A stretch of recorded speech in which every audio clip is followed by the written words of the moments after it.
welcome. Today we're going to be talking about percentages.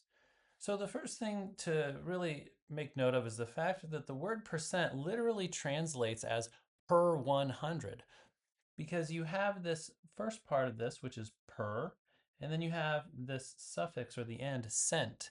And so if you think about it like there's 100 cents in a dollar, or a word like century has that 100 in it, right? So per 100.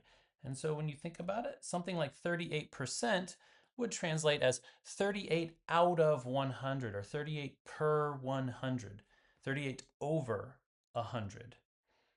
And that's really important to remember and understand that when you see percent, it means this much out of every 100. So since percentages, fractions, and decimals can all represent the same value, we need to have a way to be able to convert from one to the other. Now, a lot of people do get these mixed around, so let's try to make sense of this a little bit. When you want to change something from a fraction to a decimal, what we're going to do is divide the numerator by the denominator. If you just have something like 3/4, when you put that in the calculator and you divide, you just get 0.75. Okay? When you want to change a decimal to a percent, what we'll do is multiply by 100. Now, a lot of people just kind of memorize this and they say they're going to move the decimal point 2 places to the right. So for example, if I want to take 75% and change it to a decimal, I would take this 75. I would say I need to move this 2 places to the right, and this would become 75%. So 0.75 becomes 75% because you just multiply it by 100. Now, when you want to change a fraction to a percent, you're going to first convert it to a decimal and then multiply that decimal by 100, just like we did on the last one. When you want to go a decimal into a fraction, you're going to place the number over the power of 10 that corresponds with the rightmost value and then reduce it. Okay, so when we want to change a decimal to a fraction, let's just say for a minute that I have something like, let's go back and we want to change 0.75. So I will write the number 75 and then I'll put this over a power of 10 that corresponds with the rightmost place value. Well, this is tenths and this is hundredths, or in other words, there's two of them, and so this would be 10 to the second power, or a 10, or one with two zeros. 75 hundredths is 75 hundredths. Now we can reduce this. If I want to reduce these, I would just divide both sides, do some reducing. I would say let's divide by 25 on the top and divide by 25 on the bottom. This would make then 3/4, and we've now converted our decimal into a fraction. When we want to take percents and turn them into fractions, we just put the number over 100 and reduce. So once again, if we had 75%, then I would just write that as 75 per 100 and then work on reducing. Okay. Lastly, percents to decimals, we just divide by 100 or move the decimal place 2 places to the left when we want to change a percent into a decimal. So that's how these all interact with each other. Let's explore a few of these where we change from fraction to decimal and vice versa. So the first one I see here is I have 3/25. Now I can use a calculator to do this if I want to. I could take 3 divided by 25, and you can see that I really just end up getting 0.12. Okay? So we'll just write that down, 0.12. Now there are plenty of other ways that we could do that, but you could do long division, 0.12, no problem. When we want to change a decimal into a percent, what we're going to do, remember, is to multiply by 100.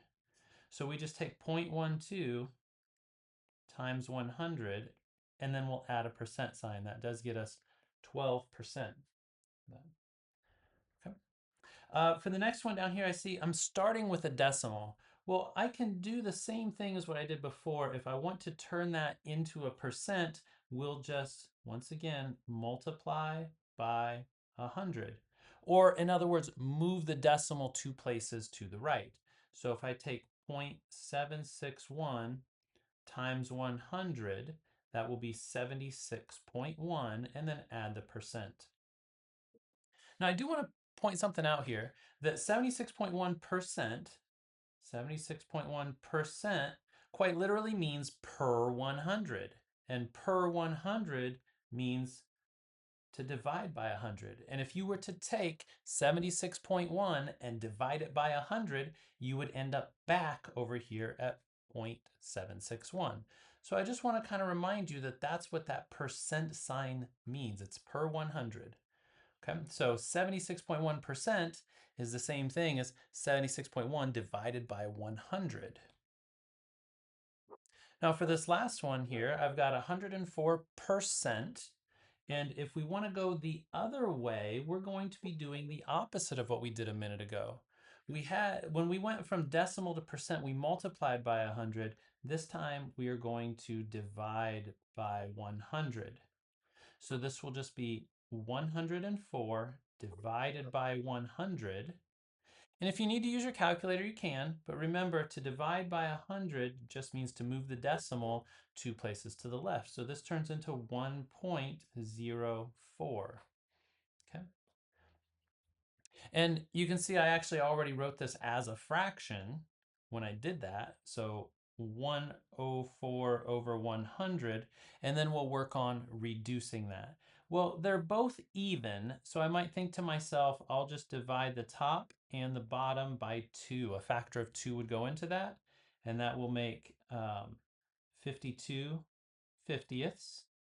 And we could do the same thing again. They're both even still, so we can divide both by 2, and that will make 26 25ths. And that would be our final fraction. Now, we can do this a couple ways, or we can verify this. I could take 26, oops, let's clear this, and take 26 divided by 25. And that does get us 1.04, which again, if we take that times 100, would be 104%. Okay, all right. As we move on here, percent problems, there's a lot of percent problems, and they do occur in lives. The first thing that we're going to want to do is we're going to translate the question into an equation so that we can solve it. And one of the most important things is being able to identify what each of these words means, because when you translate, you first work on translating the individual words. Make sure you understand each of those things, and then we'll put it all together into a sentence. So the word is translates to equals, and the word of is going to translate to multiply. The unknown values, we're going to assign a variable. A lot of times we'll just call them x. And then the percentages are always going to be converted to decimals before we end up solving them. Okay? Let's explore these problems and start working on translating each of them from English into math. So the first thing I see here is what. It says what is. So what, this is the unknown thing. I'll actually just call this x. And then the next thing I see is. And then that's equals. The next thing we have is 60%. Well, that's just 60%. But remember, the last thing that we said was percentages are converted to decimals. So I'm going to write this as a decimal, which is 0.60. Now, the very important one here is the word of. And that word of translates to multiply. So when we say multiply, I'm just going to use a little dot. So that's not a decimal, it's a dot meaning times. And then we have 80. 80 is not a percent, it's just the number 80. And so what we have here is we have an equation that's actually already solved for x. Or in other words, x is isolated on one side of the equal sign. So this is just x equals 0.60, 0.60 times 80. And you can use a calculator for that if you need to. We could do, we'll say this is just 0.60 times 80. Keep in mind, you could just say 0.6, and that's going to be the same thing as 0.60 for when we're multiplying this. But that does come out to be just 48. So x equals 48. And we would say then that 48 is 60% of 80. Okay. The next one, number 2, it says 162 is. All right, well, we'll start out with this and we'll just say the first thing I notice here is 162. That's the first thing I run across. And then it says is, right? My is, that's going to be equals. We have 18%. So we'll start out, I'll say 18%. I need to change that into a decimal. So remember when we do that, 18%, that's 18 per 100. Or you can take the 18 and the decimal would be there, and what we're going to do is move it 2 places to the left, 1, 2, and that's how we end up with 0.18 for this. So 18% is 0.18. Now we have that very important word of. Of means multiply. So of means times. And then here at the end, we have of what number. That's the thing we don't know. This is the I don't know. That means that's the variable. So I'll just call that x.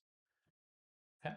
Now there's a lot of colors on there associating those words. I'm just going to write this without all those colors. We'll say 162 equals 0.18 times x. Now, when we want to solve for a variable, we need to isolate the variable. So I've got to get that x alone. I've got to do the inverse operation of multiply. And of course, the inverse of that is divide. So I'll take and divide this left side by 0.18 and then we'll divide the right side. Oh, I said the left, right. Got them switched around. We're going to divide both sides there. That fixes it. We'll divide both sides by 0.18. Now, the 0.18 divided by 0.18, those are going to divide out to be just 1, or they reduce to be 1. So this will be 1x equals, now I have 162 divided by 0.18. Once again, you can do it by hand if you want, but I'm just going to do 162 divided by 0.18. You can see the nice thing about this Desmos calculator is it really does, when you put divide, it turns it into a fraction. A lot of people don't realize that, but that's all a fraction is it's the division of 2 numbers. So some people, when they're looking at their calculator, they'll say something like, I don't know where the fraction button is. That's okay, a fraction is just dividing a couple numbers. So we do get x equals 900. The next one here I have is 135 is what percent of 160? So we've got 135. That's the first thing we've got. That's just 135, no problems there. Then we have our is. Is, of course, is equals. Then we have our what percent. That's the thing we don't know here. What percent? I don't know what it is, so that's what we'll call x. We've got that very important word of. Of means multiply. And then we just have our last number here, which is 160. So we've changed our English into a math equation. 135 is x times 160. When we want to isolate this x, we have to undo that multiply by dividing the left side by 160 and dividing the right side by 160. Of course, 160 divided by 160, those will reduce to be, whoops, I didn't want to do that. Those will reduce to just be x. So x, or 1x, if you will, because 160 divided by 160 is just 1. So 1x, or just x. And I've got 135 over 160. So 135 divided by 160. That gets me this nice decimal here. So I've got 0.84375. Now, I haven't actually answered my question though, because I just said, I just have a decimal. I know that 1x equals 0.84375, but that doesn't say what percent. Remember, when I want to change that decimal to a percent, we multiply by 100. So this would just be moving this over 2 places or saying like times 100. So x is equal to 84.4 84.375%. Or 84.375% of 160 is 135. Our last one here. This one looks especially weird, but that's okay. We're not scared. 2/9 of a percent, sorry, 2/9 percent of 2,700 is how much? Let's work on breaking this down. First thing we got to do, 2/9 percent. That's like saying 2/9 per 100. That's how we'll change this into a decimal that we're going to be able to work with. Then we have this very special word of. Of means multiply. So we'll get that put in here. Of means multiply. Then I've got 2,700. We have this word is. Is equals. And then here at the end it says how much. Like how much, that's the thing we don't know. So we'll call that x. Okay. So what I have is 2/9 of a percent, right? 2/9 percent. So I can go to the calculator right away and do that if we want. We're going to get this really long decimal here, but we'll do 2 divided by 9. Okay. Then what we've got to do is take that and divide it by 100. Okay. I'm actually going to put, let's see if we can undo that. Oops, nope. There we go. So we'll do that. And I'm going to put a parenthesis like that so that it knows I'm taking this whole 2/9 and then we're going to divide that by 100. There we go. Now I've got that crazy long decimal, right? This is now written as a percent. So it's 0.00222 forever, seemingly. And then times 2,700 equals x. So that means I can just take this number and we'll go times 2,700, like that. There. This whole amount here is just 6 equals x, and we're good. 6 equals x.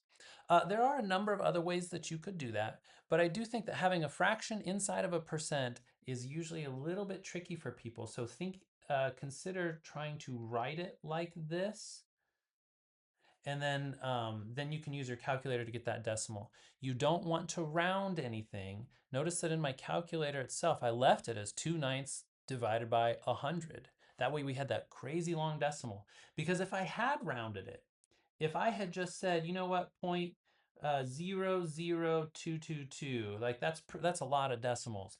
And if I take that times 2,700, I don't get 6, right? I rounded that, and I shouldn't do that. Okay. So just be mindful of the rounding that you do. You always want to do your rounding at the very end of the problem. These next couple word problems aren't quite as clear cut as those other ones. Those other ones we know that is means equals and of means multiply. So here we've got to read the problem and kind of summarize it. See if we can write it as an is and of kind of problem and then translate that into math. So Brian's hospital bill was $1,200 before insurance. The insurance covers 60%. How much does Brian pay? Wow, like I don't see what is and percent. Like that's not quite the same thing, but this is maybe a little bit more true to life. So now we've got to think about it. It says if the insurance covers 60%, well, my question is 60% of what? Well, it covers 60% of the bill, right? That's what it means when it says insurance covers 60%. Insurance covers 60% of the bill. So when I kind of interpret this, I'm going to think of this as in insurance pays or covers 60% of the bill. Well, I know that the bill was $1,200. So 60% of $1,200. Insurance pays 60% of $1,200. I can change some of this now into math. So the first thing that I'll do is, or I can change it more into an equation or expression at least. So 60%, I'll write that as 0.60. Of course, we have this word of, and we know that of means to multiply, so 60% of. And now I just have a number over here, 60% of 1,200.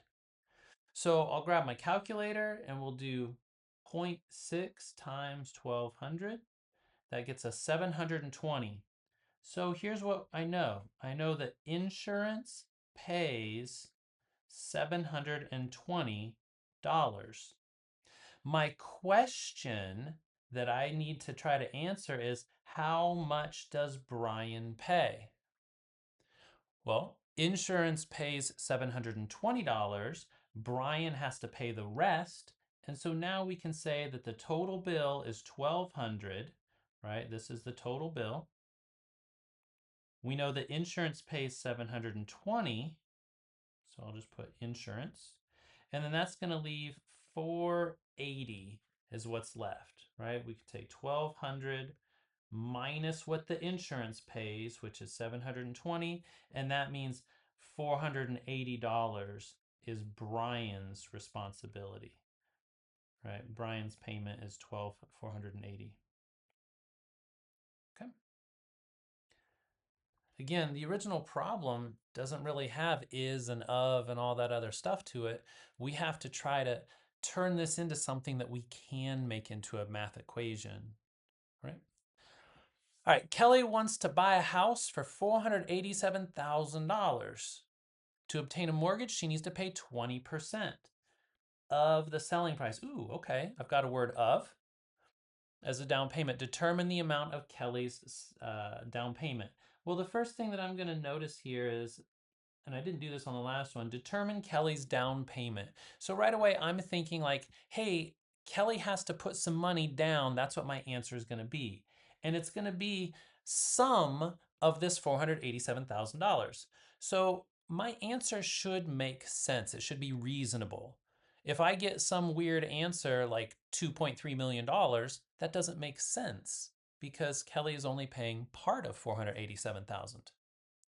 All right, so let's see. To determine a mortgage, she needs to pay, the key part of this is 20% of the selling price as a down payment. That's the really important part of this, right? 20% of the price is the down payment. So I kind of summarize what I have. I break that whole paragraph down and just try to make it short. 20% of the price is the down payment. Now we can go through and say 20%. That's going to be 0.2. I know that of means to multiply. And then I have of the price. Well, the price is, oh wait, the price is right here, right? So do that in blue. No, I'm going to do that in green. I know I've changed my mind several times here, but 487,000. Now I have that word is, right? So this word is, that means equals. And then the down payment. So this looks like this is already set up for a calculator. 0.2 times 487 is the down payment. So just do 0.2 of or times 487. That is the down payment. And there we get our $97,400. Okay, so our down payment is $97,400. By the way, as of recording this, or as of 2026, this is accurate. Like typical house prices around here do range. Of course, you can get houses for much cheaper than 487 or for much higher. But this idea of getting a 20% as a down payment, that is typically what's expected from banks if you don't want to incur extra fees. Those extra fees wouldn't be in the form of PMI. Okay. There are some other loans you can go about where you may not have to pay that, but in general, if you want to have 20% of your selling price in order to avoid this PMI. Kristen asked her staff how much of a raise would make you feel properly paid. Out of 36 employees who responded, 31 said $20,000 a year would be enough. What percent of respondents believe that $20,000 a year is enough? So our question that we're trying to answer is what percent, right? That's what we're trying to figure out. What percent of respondents believe that $20,000 a year is enough? Our answer is going to be something like 50% or 90%. And even just by your gut, if you think about this here for a second, they tell us that 36 employees responded and 31 of them said $20,000.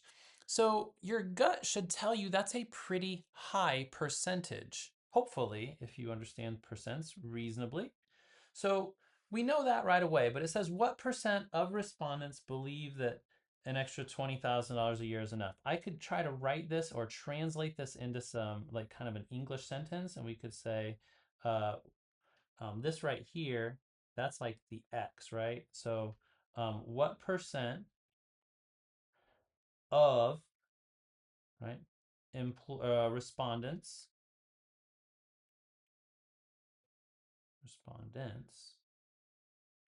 believe that $20,000 a year is enough. So what percent of the respondents say $20,000? Like we kind of rewrote this. And if you don't like what I'm doing here, that's okay. You can do it lots of other ways. This is just how my brain thinks about it. What percent of respondents say, yeah, $20,000? Okay, now we can start to simplify this a little bit more even. This is the thing I don't know, so I'll call it X. Then we have of, that means times, which I've already written down here, right? But so X times, and then the respondents. So there were 36 employees that that responded. So that's 36. And then what percent of respondents say 20,000 or is, 20,000? I could go through and say that this is our equals 20,000. Wait, what? Is that really what I'm looking for? Am I looking for what percent of 36 is 20,000? No, that's not it. That's not what we want. There's something else here. You see, in this problem, we have some extra numbers. This $20,000 a year really has nothing to do with our percent. We want to know what percent of respondents say 20,000. That's the important part of this. And we know that the respondents who say 20,000, 31 said 20,000. There we go. This feels a little better. What percent of 36 is 31? Now we'll go ahead and divide both sides by 36. And then that's how we can get then that X equals 31 out of 36. And that gets me 0.8611. Okay, so we have that real long decimal right there. And let's go ahead and get rid of that. So we get 0.861111. I believe it was a whole bunch of them, right? Yeah. And so this would be, we'd probably come up here and just say about 86% of the respondents said $20,000. There we go. That would be our answer to this. What percent of respondents said 20 grand a year would be enough? About 86% of respondents said 20 grand a year would be enough. Okay. All right. A hospital increases its nursing staff by 15%. There were originally 120 nurses. How many are there after the increase? The first thing I'll do is identify the question that I'm trying to answer, which of course is this right here. How many are there after the increase? Well, again, let's make sure we know let's estimate our answer. Let's make sure we know what kind of answers might make sense for this. If they're originally 120 and we're increasing by 15%, like it's going to be a little more than 120, right? Like maybe our answer might be somewhere in the 130 to 150 range, right? Because it just says that they increase their staff by 15%. So we were at 120, we're going to increase it. We're going to have like 130 or 140 nurses or something like that. So we kind of have this idea of what our answer should be before we really get started. So now let's go back and see if we can answer this. The key things that are important, it says it increases its staff by 15%. I know that that's 0.15, right? So, and then it's 15% of what? 15% of of what? Right? Well, the 120 nurses, right? Of 15% of the staff. Oops. So we could say 15% of 120 is the new hires, if you will, because we're going to increase it by 15%. So 15% of 120 are the new hires. I know are, okay, I get it. I'm sorry. So 15% of 120, let's go ahead and do that. We'll do 0.15 times 120. That gets me 18. So this is 0.15 times 120 equals the new hires. Or in other words, 180 equal, sorry, not 180. There we go. 18 equals the new hires. Now these 18 new hires, that's not our answer. If we're like, oh, look, I'm done. I got new hires equals 18, done. But remember, we thought about this at the beginning because how many are there after the increase? And we know that an answer that would make sense is somewhere a little more than 120, right? 130 to 150 kind of range is what we're looking at. Well, remember, they're hiring these new people. So we would take our original amount, which is 120 nurses, plus the 18 new hires that we have, and that's 138 total nurses after the hire. So we'll say 138 total nurses after hiring. And by the way, this 138, that is in the range of what we have as far as an answer that is reasonable. The next thing that we're going to address is something called percent change. This allows us to see how values change from the beginning to the end. Consider if you were doing some plants, and let's say maybe you started out with 10 plants and you then grew them to 20. Like, that's really cool. You actually had an increase of 10 plants, and so that's awesome. You doubled it. But what if you started with 100 plants and you increased it to 120? Well, you increased by more plants, and you say, "Oh, look, the bottom one is better. I grew up to 20 plants, where I started from 100 and I increased it by 20." But really, if you think about it, starting from 10 and going to 20 essentially doubles the amount. So in one sense, it's actually more impressive to double it, to go from 10 up to 20, than it is to go from 100 to 120. And it all has to do with what you started with. And that's why you can see with our percent change formula, the original amount, the original value is here at in the denominator. And that's going to affect our percent change. So percent change is this nice little formula, and it's pretty easy to remember with just a little bit of practice. We have whatever the new value is, and then we're going to subtract the original value and divide by the original value. So you'll notice that the back number and the bottom number are the same, the back and the bottom.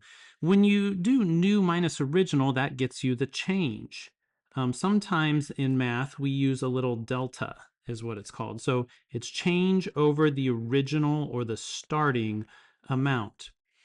So if that result is positive, then we have increase. And if that result is negative, then we have a percent decrease. Let's look at a couple examples here. To try to bulk up, Matt increases his food intake from 1,500 calories per day to 3,200 calories per day. Find the percent change. So when I'm doing a problem, I like to make sure I know exactly what the question is. The question says find the percent change. That's how I know I'm going to be using this formula, the new minus original divided by the original amount.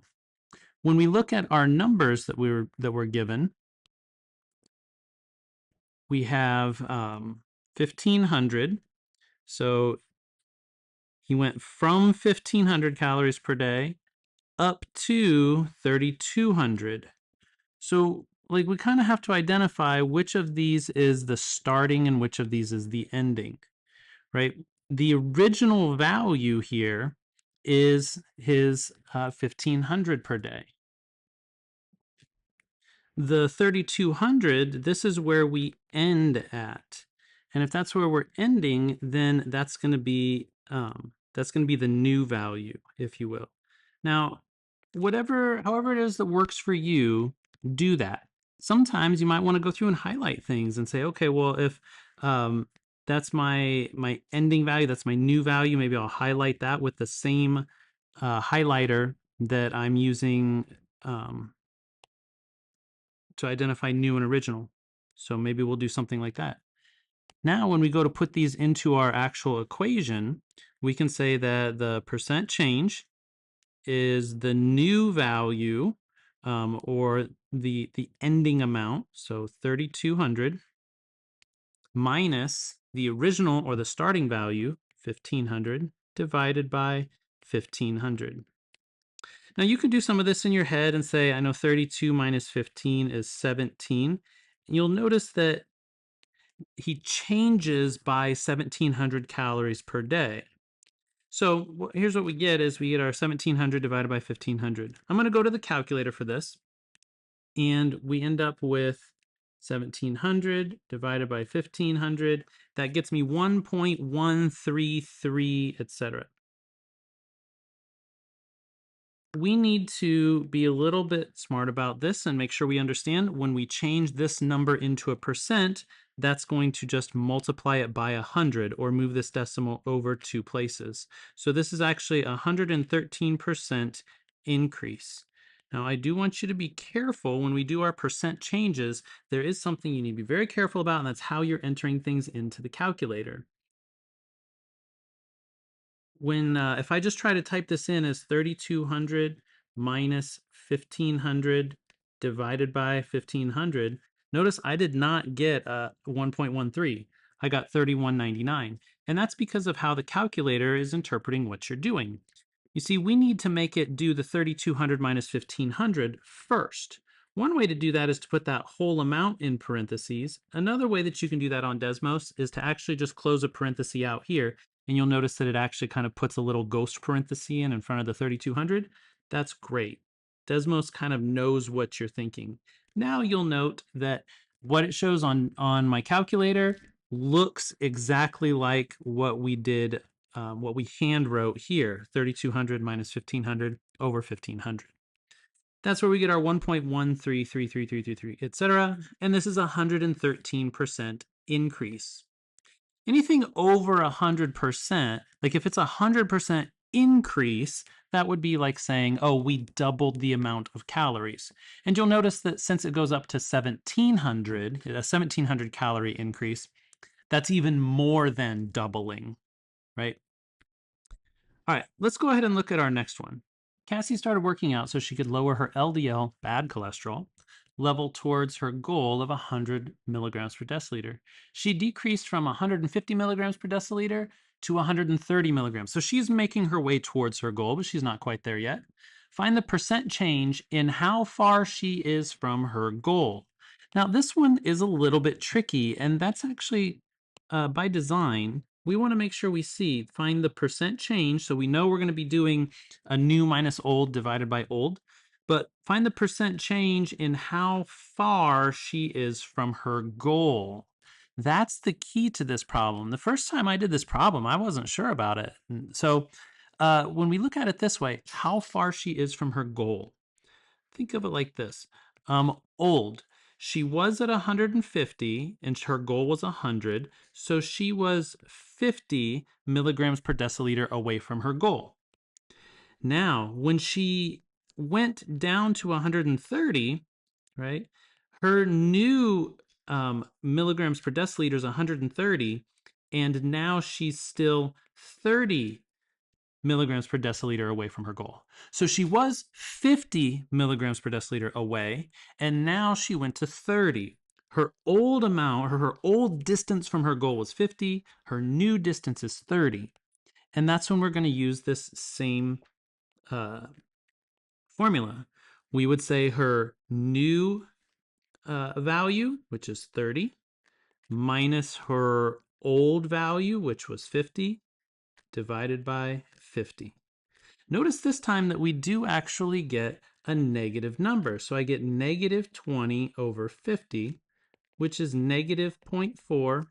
And if we go ahead and we multiply that times 100 in order to get our percent, this is a negative 40%. And so what we would say is her distance from her goal decreased by 40%.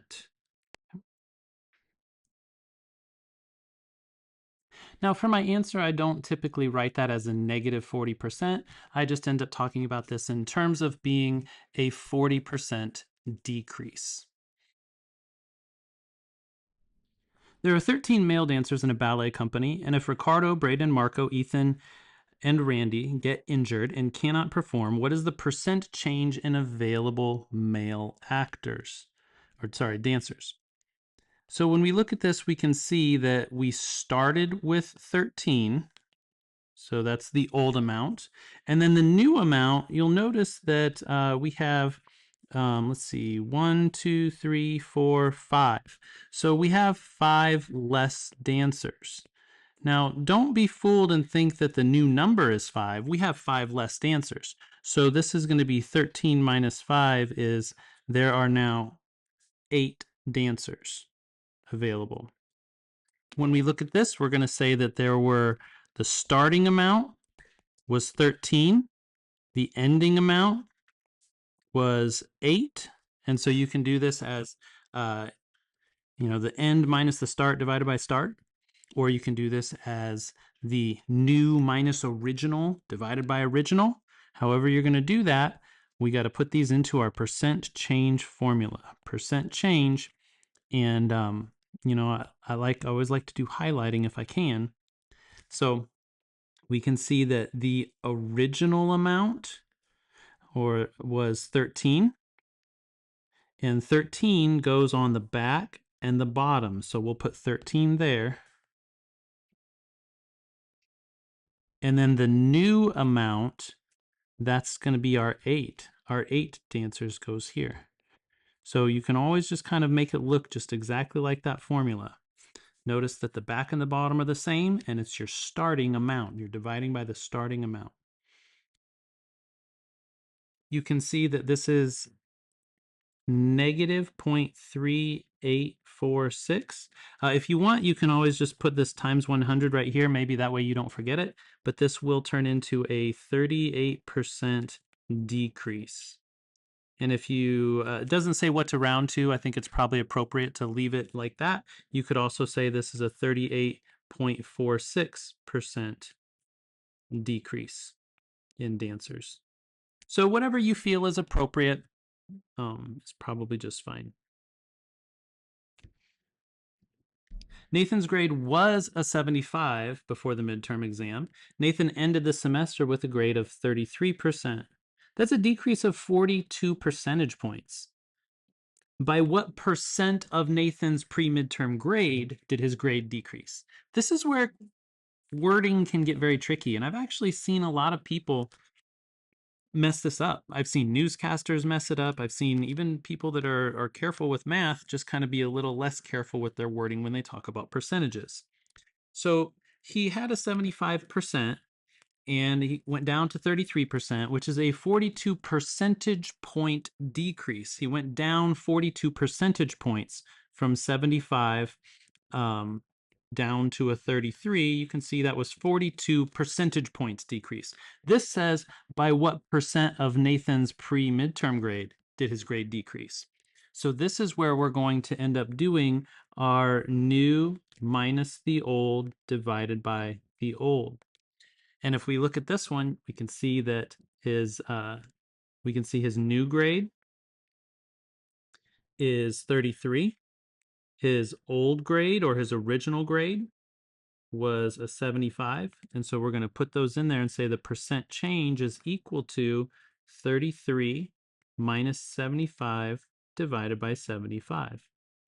Notice that when we do 33 minus 75, that does get us a negative 42. That's because it's 42 percentage points decrease, and we'll divide that by our original number. Now for this, you can just do 42 divided by 75, since we've already kind of done that, and we do get that this is a 56% decrease. Okay, those 42 percentage points caused a 56% decrease in his grade. Let's look at our last problem. Taylor currently makes $3,200 per month, and his expenses total $2,900 per month. If he gets a new job that pays him $4,500 per month, but he also decides to get a better apartment, costs an extra $600 per month, and leases a new car for $700 per month, what is the percent change in Taylor's monthly residual income? So once again, we are looking for percent change, so that's important. That means we're going to be doing one of these new minus old divided by old.